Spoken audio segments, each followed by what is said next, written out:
Well, good morning, ladies and gentlemen, and welcome to TravelMole broadcasts during this COVID-19 pandemic time. And I'm delighted this morning to have Nick Cooper, who is the head of market UK for Holiday Pirates. Good morning, Nick. Good morning, Graham. Thank you very much for having me. No problem. Nick, although Holiday Pirates are obviously, well, not obviously, but I know them to be a very large company that started off in Germany with a couple of students who are big, hairy, bearded people walking around the universe trying to find good deals for everybody, and it's exploded from there in the last 8 or 9 years. Perhaps you can explain that just in succinctly what Holiday Pirates is about and what your role is here in the UK. Sure. So Holiday Pirates are essentially a travel deals provider, a travel recommendation and inspiration site. So we feature deals from airlines, cruise lines, travel agents, all aspects of the travel industry.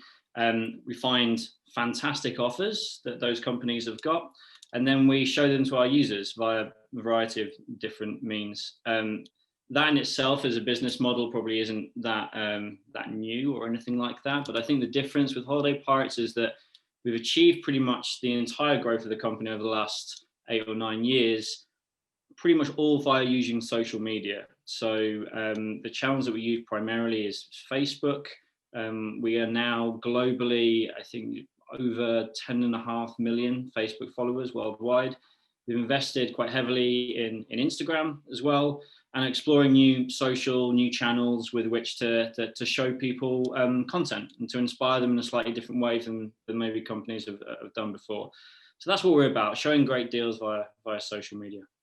And do you temper your deals depending on what social media channel you're using? For example, are the same deals pushed through the Instagram channel as well as Facebook? I mean, Facebook has a reputation of being more popular with people of my age and maybe from 40 and above. Instagram slightly younger. I might have got that wrong. You can tell me, but is that the way that you look at it, or you just blanket push everything out?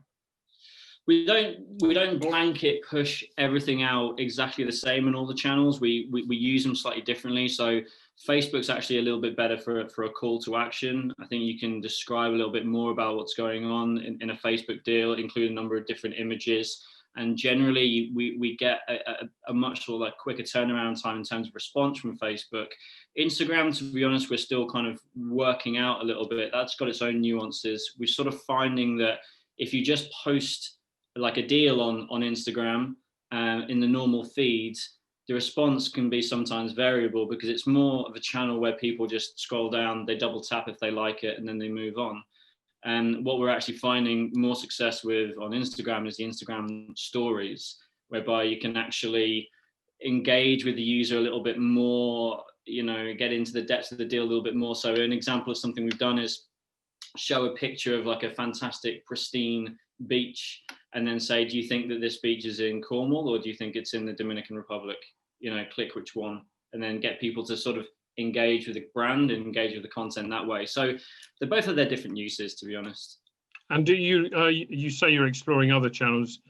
Are you looking at things like TikTok, which would appear to be something that would fit the bill for promoting deals?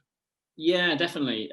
So we are experimenting with TikTok. It's still very, very early days. We've looked at Snapchat as well. We're also developing our own mobile app. I know it's not a social channel, but we want to have some kind of proprietary method of distribution as well, not just using third-party channels. I think with what we try and do generally, a general company approach is if there's something new and exciting happening, whether that be Facebook back in 2011, whether that be Instagram a few years ago, or TikTok now, we see the level of engagement in the channel go up first. And then we think, okay, we want to be a part of it, get in early doors, and then try and find out how to use it and things like that. Some methods for us don't work. For example, we've tried to use Twitter a number of times and get involved in Twitter, and for whatever reason, we can't get that to really work or to make deals resonate with the audience in that manner. But we'll generally try and be at the forefront of any social channel which is new to the market. So we're starting with TikTok, yeah. And going back a couple of decades to the old world, do you still use email?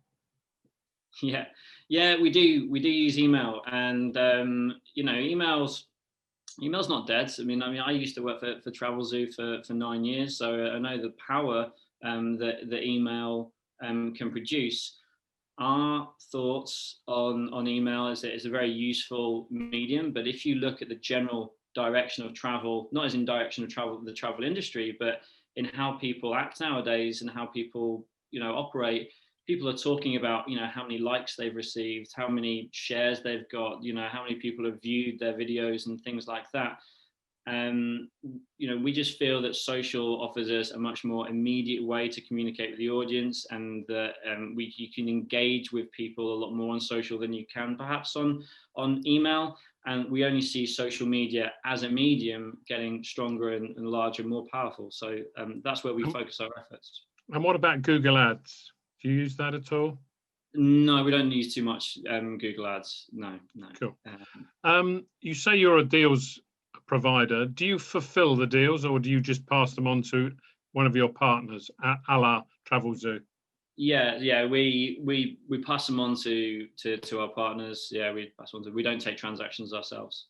Okay. Now, how have you fared? I mean, I ask everybody this question, and it's always pretty much the same answer. But COVID-19 will have had a dramatic effect on your business and the amount of deals I would imagine that you're turning over. Do you see any light at the end of the tunnel at the moment, given that you're the UK arm of Holiday Pirates, and that we have, to say the least, a number of restrictions on where we can go and what we can do at the moment? Yeah, there's a bit to unpack there, but yes, definitely, there's definite light. What we've tried to do during this last 6 months is find different ways to engage with the audience. We started to show them slightly different content than perhaps we did before. We were faced with a challenge of, we're a travel deals provider or travel deals recommender. How do we operate in an environment where nobody can travel and we're all in lockdown? So we started to do things like virtual zoo tours, virtual museum tours, things like that, and started showing some more lifestyle and consumer goods as a way to keep our audience engaged with the brand. We actually found out that even though revenue dropped significantly, our traffic actually remained quite solid. And for us, it was about keeping people's attention, keeping people engaged with Holiday Pirates via social channels, even if they couldn't travel. And that can be very, we did a lot of non-deal content, very tongue-in-cheek stuff, like here's a wine tour of my house, things like that, which we were doing. So we kept the traffic high, and that's really benefited us. Moving forward, like you're saying, do we see chinks of light? Absolutely. In our view, people are in almost like a really, really extended research phase at the moment. Normally what you would see within the years, you have periods of bookings, for example, January, and another few periods of people researching deals before they then go and book again. From what we've seen through our data, the demand is still there. People do want to travel, whether that's domestically or overseas as well. But right now it's about confidence. It's difficult to know when they can travel, where they can travel, what it's going to be like when they get there. And that's what's holding people back. But the engagement which we're still having with the deals, and engagement which we're having with the site in general, and our conversations with people on social media tends to suggest that people are looking around a lot, but maybe not taking the plunge to book just yet. And I'm sure that your colleagues in Germany will be looking at budgets for 2021 and beyond.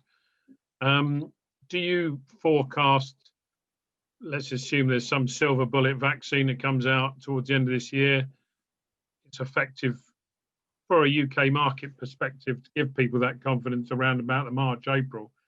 Are you forecasting or predicting that there will be an avalanche of people booking holidays through Holiday Pirates, or would it be a steady growth? I think, if I could sit on the fence a little bit, I think it would be a significant steady growth. I don't think it'll be an avalanche back to anywhere where we were like in 2018, 2019. few different factors are at play. Obviously, if there's a silver bullet of a vaccine, not everyone is going to get it at the same time throughout the world, everywhere, in the UK or overseas. So there'll still be some kind of restrictions and some considerations about where you can travel to. That's number one.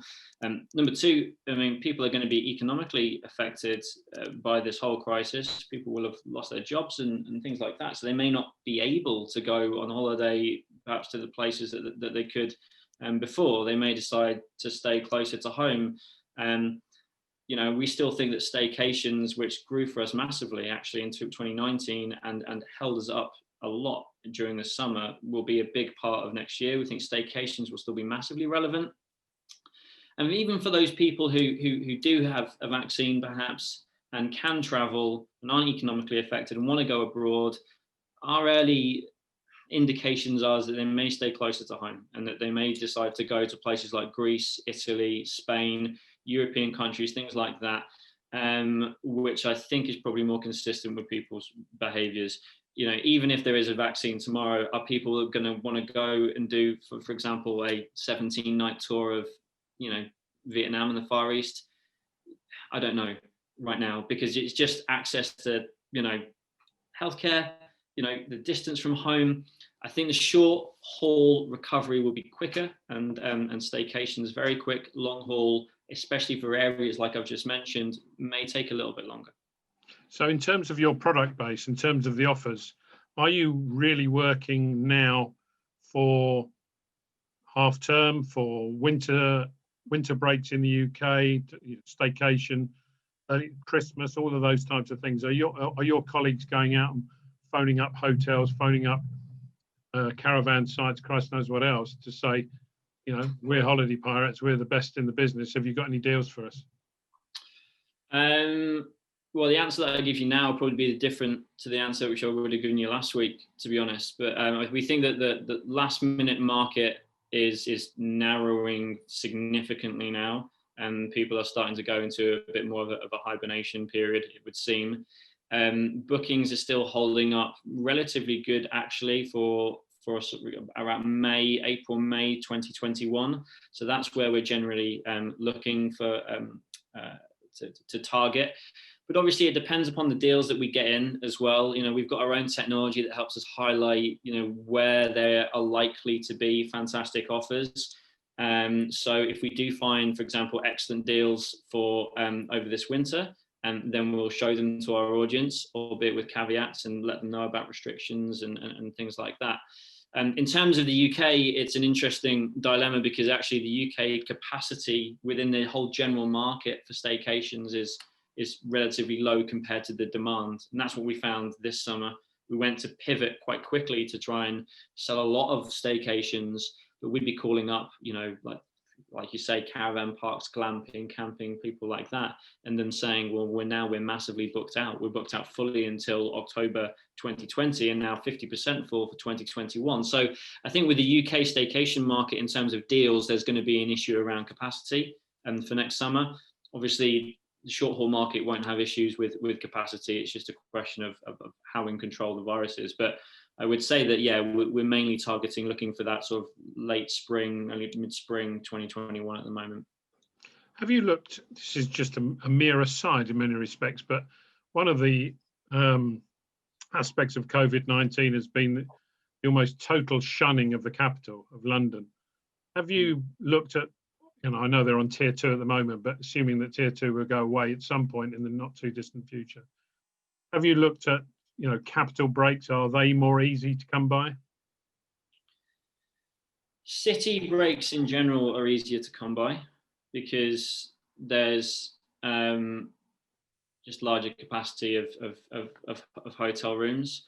We're not really pushing places like London right now for obvious reasons, but in general, they're usually a good source of excellent deals because of the amount of room nights and beds that are available. Even up until even this month, for example, one of our highest search terms is still Amsterdam. So I know your question was in reference perhaps just to the UK, but in general across Europe, capacity. Yeah, Rome is always one of our best sellers. and obviously the Eastern European cities, Prague and Krakow as well, which are still very, very popular. So people might decide to still take a punt on a city break, even if it is overseas over the winter period. Perhaps there won't be any Christmas markets going on, but if you get, for example, you know, a Krakow holiday or something like that for £150 per person for a couple of nights, then people might still decide to go for that. We are still seeing a little indication that that might be the case. Cool. Final question. Has Holiday Pirates, or in the UK, you thought of, in this COVID crisis, of diversifying a little in terms of your product offering?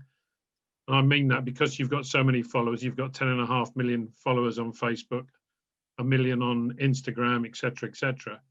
What's to stop you offering a holiday related product like sunglasses or swimming trunks or things like that?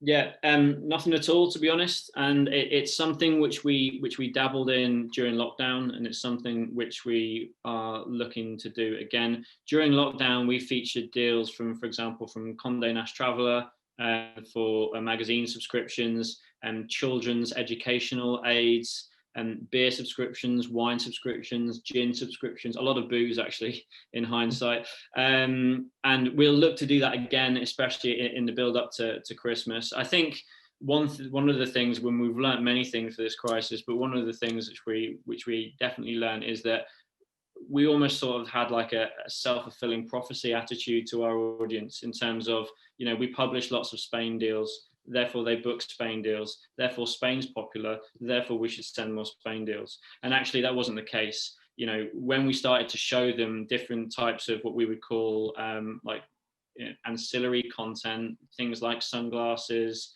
and fashion, we even had a deal for like Disney Plus, a streaming service, actually performed really, really well. And it's actually people who are engaged with the brand and what we do and the deal aspect element, perhaps more so than having to go to a certain destination or certain place. So I think you'll be seeing a lot more different types of content from us in the future going into 2021. Even if the travel situation improves, you want to keep that diverse mix. So you're almost like the online Lidl or Aldi of the travel world at the moment. Well, not just Lidl. I mean, you know, we feature some high-end things as well. We've had some Maldives deals that go out for 1,500 quid, which have done pretty well. I would like to say we're a bit of an all-rounder, but still, you know, cater for a great bargain. Maybe an Asda. Maybe I'll put this in that bracket. Well, it's interesting because you need to keep the brand credentials and the brand values of Holiday Pirates, I would think, no matter what you're selling. So that's a good point. Well, Nick, thank you very much. It's been very, very interesting talking to you and your perspective on what's going on and what might happen in the future. And all I can do is wish you the very, very best of luck. And thanks for your time. Cheers. Thank you.